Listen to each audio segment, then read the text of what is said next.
السلام علیکم ورحمۃ اللہ وبرکاتہ۔ سبق آموز واقعہ۔ سابق سوویت یونین کے صدر جوزف اسٹالن ایک مرتبہ ایک مرغے کو اپنے ساتھ پارلیمنٹ میں لے آیا اور سب کے سامنے اس کا ایک ایک پر نوچنے لگا۔ مرغا درد سے بلبلاتا رہا، مگر ایک ایک کر کے صدر اسٹالن نے اس کے سارے پر نکال لیے، پھر مرغے کو فرش پر پھینک دیا اور جیب سے کچھ دانے نکال کر مرغے کی طرف پھینک دیے اور چلنے لگا۔ مرغا دانے کو کھاتا ہوا صدر اسٹالن کے پیچھے چلنے لگا۔ اسٹالن دانہ پھینکتا اور مرغا دانہ منہ میں ڈال کر اس کے پیچھے چلتا۔ آخرکار اسٹالن ایک جگہ رک گیا اور اس کا مرغا اس کے پیروں میں آ کر کھڑا ہوا۔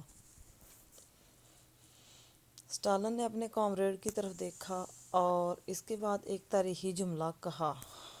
تاریخی جملہ کیا ہے جی؟ سرمایہ دارانہ ریاستوں کے عوام اسی مرغے کی طرح ہوتے ہیں۔ ان کے حکمران پہلے عوام کا سب کچھ لوٹ کر انہیں اپاہج کر دیتے ہیں اور پھر معمولی سی خوراک دے کر اپنے آپ کو ان کا مسیحا بنا دیتے ہیں اور چند سکوں اور چند دانوں کے بدلے معاشی غلامی کا شکار اور اجتماعی شعور سے محروم عوام بھول جاتے ہیں کہ اسی انسان نما درندوں نے تو ہمیں چوپایوں کے درجے پہ لا کر کھڑا کیا تھا۔ آپ کو یہ واقعہ کیسا لگا؟ اپنی رائے کا اظہار ضرور کریں۔ اگر میری ویڈیو پسند آئی تو اسے اپنے دوستوں کے ساتھ شیئر کریں، لائک کریں اور میرے چینل کو سبسکرائب کریں۔ شکریہ۔